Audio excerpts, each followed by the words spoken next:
Okay, good morning po. Good morning everyone. Good morning Philippines. Uh, Good morning Luzon, Visayas, Mindanao, Mega and Metro Manila and over the world and over the Philippines. Magandang araw po sa inyong lahat, mga kapatid.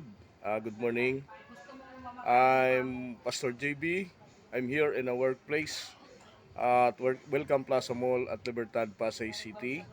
So magandang umaga po sa lahat. At nandito na po ako sa aking workplace. And before, ako po ay bumabati ng isang mapagpalang umaga sa lahat ng mga taga-subaybay natin, sa ating mga followers sa Facebook, sa YouTube, sa TikTok. Yan.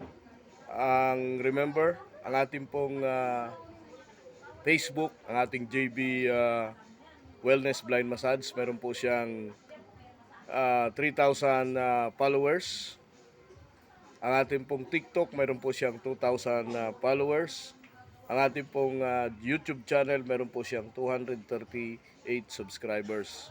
So, before, please like and share and comment sa ating pong comment section. Kapag mapunta po sa inyo ito, ay please like and share po and hashtag comment na mga kaibigan.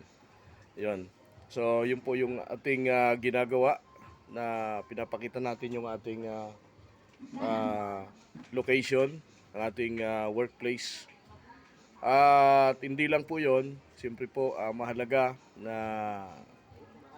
tayo ay makiisa sa pananalangin tuwing umaga upang ang lahat ng ating businesses ay pagpalain ng Panginoon, no? Alam niyo po yung panalangin ay isang sandata para sa lahat ng mga kalaban. Kasi alam niyo po yung kalaban, no? Ang kalaban minsan hindi natin nakikita 'yan. Ano po yung hindi natin nakikita? Yung masamang espiritu. Yung po yung mga kalaban natin, no? Si Satan. Alam mo to si Satan mandaraya ito, no? But si Lord, pagka inuna mo siya, sabi nga sa Matthew 6:33, but seek ye first the kingdom of God and righteousness, and all these things shall be added unto you. No, yun po System yung status. Storage space running out. Some system functions may not work. yun po yung mahalaga, no? Yun po yung mahalaga upang tayo ay magpalakasan sa pamamagitan ng panalangin. Although daming problema, no? Crisis, financial crisis, sa kalusugan, no? Either may sakit ka, pero si Lord naman ang siyang magpagaling at siya namang magpalakas sa iyo.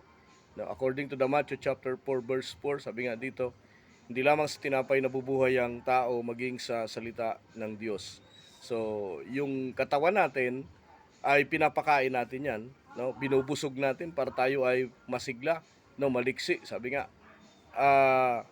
binubusog natin yung ating body para tayo ay maging masaya, maging malusog. Kasi kapag ka ikaw ay gutom, no, ikaw ay mahina, 'di ba? Hindi ka makapagtrabaho, lalampa-lampa ka, hindi ka masigla, may sakit ka, hindi ka masaya, no? Nagba-vitamins tayo, nagti-take tayo ng vitamins para tayo ay sumigla, lumusog. Ganon din po ang ating spiritual.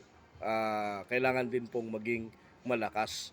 So ang vitamina natin ay ang panalangin na anuman yung pinaniniwalaan mo, not enter the religion but alam mo, si Lord Jesus lamang na ang ating sandigan sa lahat ng ating pangangailangan. Kaya sa umagang ito ay isang mapagpalang araw, isang kagalakan, isang privilege na tayo ay makapagpanalangin before na mag-open yung mga businesses. No, alam niyo po yung ginagawa ko po dito ay talagang pinagpipray natin lahat ng mga business kasi napakaraming tao na matindi yung pangangailangan nila, no?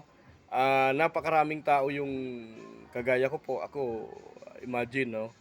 1 year na po ako dito pero mahina pa rin, di pa rin ganun kalakas, but pinagpapala tayo kahit papano. 3 days minsan naranasan kong talagang, no, walang client. But si Lord, no, hindi tayo kailangang magsawa. sa pagtawag sa Panginoon. Kasi lahat ng bagay ay may mga purposes. No? Lahat ng bagay ay may plano si Lord sa buhay mo. Kung, yan ay kung magtitiwala ka sa kanyang magagawa. No? Kung maniniwala ka sa magagawa niya, ay may magagawa si Lord sa iyo. Kung hindi ka maniniwala, ay wala din tayong magagawa. No? Pero ang the best ay maniwala ka. No? So, ito po ang JB Wellness Blind Massage. Telephone number 0949-410-0259. Ulitin ko lang, 0949-410-0259. Located at Senior Pure Gold Welcome Plaza Mall at Libertad, Pasay City. So, open po ako ng 9:30 to 8 p.m. No, pero pagka may client pa ako, naabot ako ng alas 9.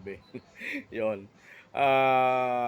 Tawagan nyo lang po at i-text 0949-410-0259. So, pwede po kayong mag-inquire dyan po.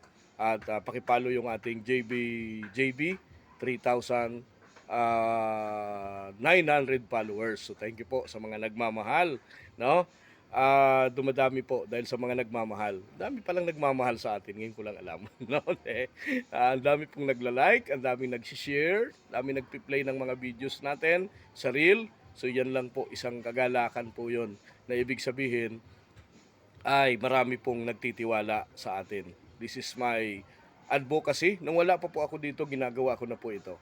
Na tayo po ay nagpi-pray, tayo ay nag-advocate. System status. Storage space running out. Some system functions may not work. Simula pa nung pandemic, ay ginagawa na po natin ito. Kaya, yon, tuloy-tuloy pa rin. Kahit saan tayo, ay talagang gagawin po natin yung manalangin. So let us pray. Father, we thank you, Lord, this morning. Salamat po sa aming pong mga buhay. Panginoon, salamat sa umagang ito. Isang kalakasan, kagalakan na naman, O Lord, sa panibagong umaga na pinagkaloob mo sa amin. Father, we thank you. At sa umagang ito, Panginoon, ay dumudulog kami sa iyo na may pagpapakumbaba. Patawarin mo po kami. Ano man po yung aming pong mga nagawa na hindi kalugod-lugod sa iyo, at linisin mo po ang aming mga puso't isipan. Patawarin niyo kami, Panginoon. At sa umagang ito, maging makabuluhan po ang aming pong mga buhay. Father, we thank you. Lahat ng mga pangangailangan ngayon ay naniniwala po kami, Panginoon, na tutugunin mo ano man yung mga pangangailangan namin, financial breakthrough na kailangan namin, Panginoon, sa mga aming pamilya, Panginoon, kalusugan, kalakasan. Lord, ikaw po ang mag-iingat, Panginoon. Father, pray to my country, sa pangunguna po ng aming pong minamahal na Pangulo, Ferdinand Marcos Jr. at ang lahat po ng mga leader ng aming bansa, Panginoon. And Lord,